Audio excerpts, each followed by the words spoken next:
Mr. Beast-ի YouTube ալիքի պատմության ընթացքում տեսանյութերի ընթացքում հաղթած մարդկանց բաժանել է ավելի քան 90 միլիոն դոլար։ Եվ վստահ եմ, որ բոլորդ էլ կհետաքրքրի, թե հիմա որտեղ են գտնվում այդքան 100 հազարավոր միլիոնավոր դոլարներ հաղթած մարդիկ եւ ինչի վրա են նրանք ծախսել այդ գումարները, կամ ընդհանրապես ստացել են այդ գումարները, թե ոչ։ Այսօր կփորձեմ ձեզ պատմել այդ ամենի մասին։ Դե ինչ, գնացինք։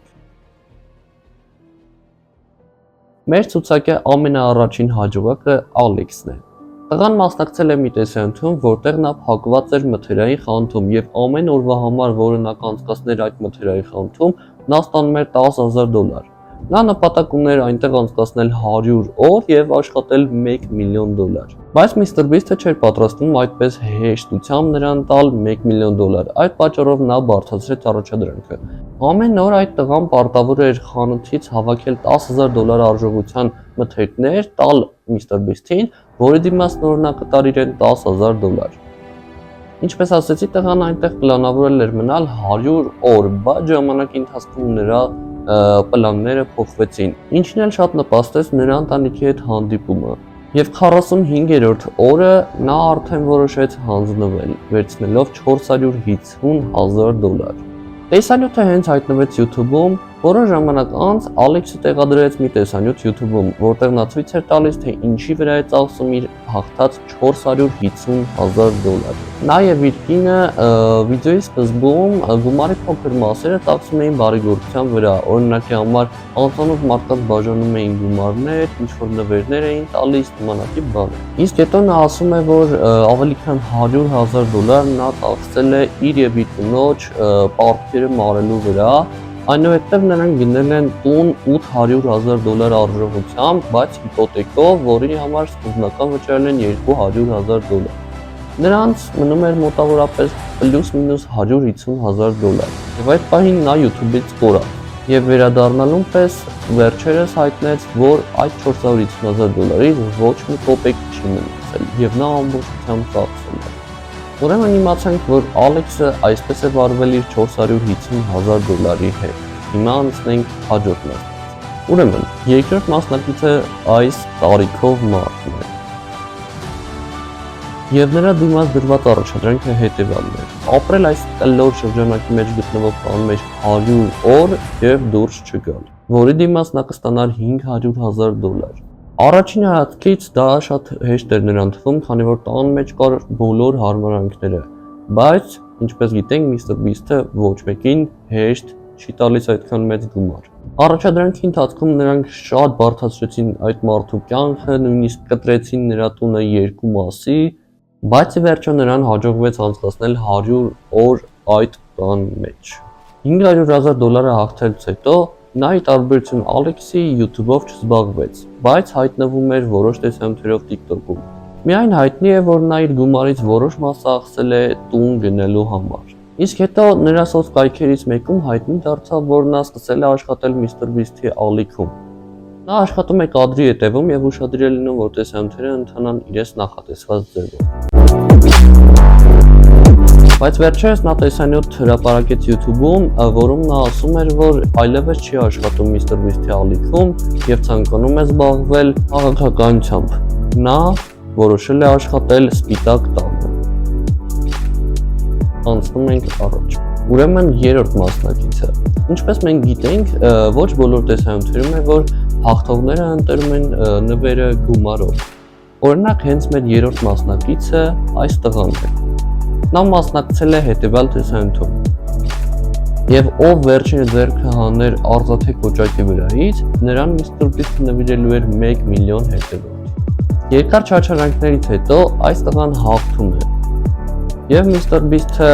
գովազդում է այդ տղայի YouTube-յան ալիքը։ Եթե մենք հիմա մտնենք այդ տղայի YouTube-յան ալիք, մենք կտեսնենք, որ ունի նա 4,500,000 հետևորդ, որը ընդհանրապես վատ չէ։ Նա իր YouTube-յան ալիքում նկարանում է տարբեր տեսանյութեր, օրինակ կան տեսանյութեր, որոնցում նա փորձում է ինչ-որ ֆիլմերից հատվածներ, օրինակ Spider-Man-ից,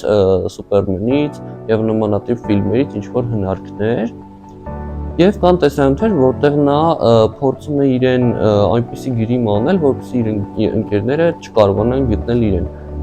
Այդ տեսանյութերը բավականին լավ դիտումներ ունեն, ինչպես տեսնում եք։ Դե ինչ անցնենք 4-րդ մասնակից։ Ուրեմն մեր 4-րդ մասնակիցը, ավելի ճիշտ մասնակիցները 2 հոգի են՝ Սյուզին եւ Բեյլին։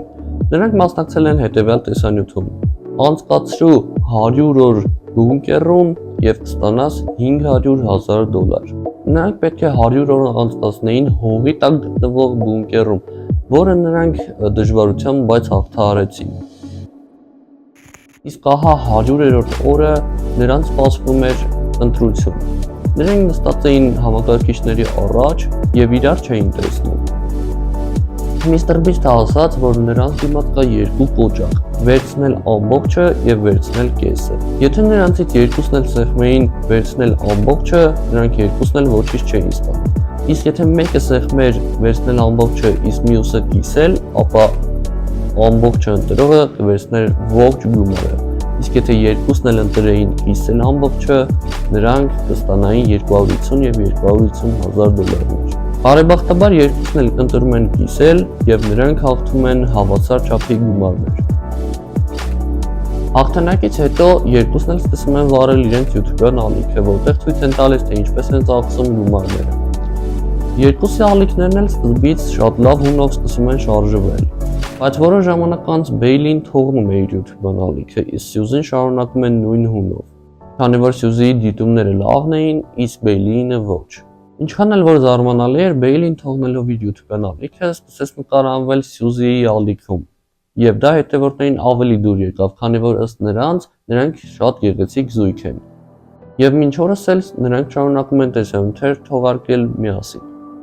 Եվ ուշադրություն, այսօր մեր վերջին 5-րդ հաղթողը այս մարդն է, ով հաղթել է YouTube-ի պատմության մեջ ամենամեծ գումարը՝ $10 միլիոն։ Նա մասնակցում էր Mr. Beast-ի նոր Beast խաղերին, որի ֆոնդը $10 միլիոն էր, որում նա հաղթող է ճանաչվում։ Բայց ինչպես տեղեկացրել եմ, Ամերիկայի ինչ-որ օրենքների պատճառով նա ստացել է գումարի միայն կեսը, այսինքն $5 միլիոն։ Բայց ցավոք նա չէր կարող այդ գումարը ծախսել իր վրա, քանի որ նա ուներ հիվանդ տղա։ Բայց հետագայում պարզ դարձավ, որ այդ $5 միլիոն հերիք չի եղել նրա տղայի հիվանդությունը բուժելու համար։ Նա սկսեց YouTube-յան տեսանյութեր նկարել, որոնցում նա գումար էր հավաքում։ Մարդը, ով ուներ $5 միլիոն իր որդու համար, նկարել էր մի տեսանյութ, որտեղ նա ամբողջ Ամերիկայով անցնում էր 600 կիլոմետր ոտքով։ Եվ այդ տեսանյութերի միջոցով արդեն նա հավաքել է $130,000։ Անկեղծ ասած, չգիտեմ, թե որքան գումար է հստակ պետք նրա տղայի հիվանդությունը բուժելու համար։ Ինչ այսքանն էր մեր այսօրվա տեսանյութը, եթե ցանկանաք, որ ես նկարեմ այս նույն տեսանյութի մեկ ուրիշը, որում ես ձեզ պատմեմ, թե ինչ է տեղի ունեցել այն սենյակների հետ, այն տների հետ, որոնք կառուցված են եղել տեսանյութերի համար, քանի որ մենք գիտենք, որ ամեն տեսանյութում նրանք ինչ-որ տուն են պատրաստում, օրինակ համար ուզենաք իմանալ, թե ինչ տեղի ունեցավ հենց Սյուզի եւ Բեյլի այդ բունկերի հետ։ Հետաքրքիր է, չէ՞։ Եթե հետաքրքիր է ուզում եք իմանալ, ապա այս տեսանյութի տակ հավաքում ենք 500 լայք։ Դե ինձ ձեզ հետ է ես Ալեքսը, լավ մնացեք, տեսություն, պակա-պակա։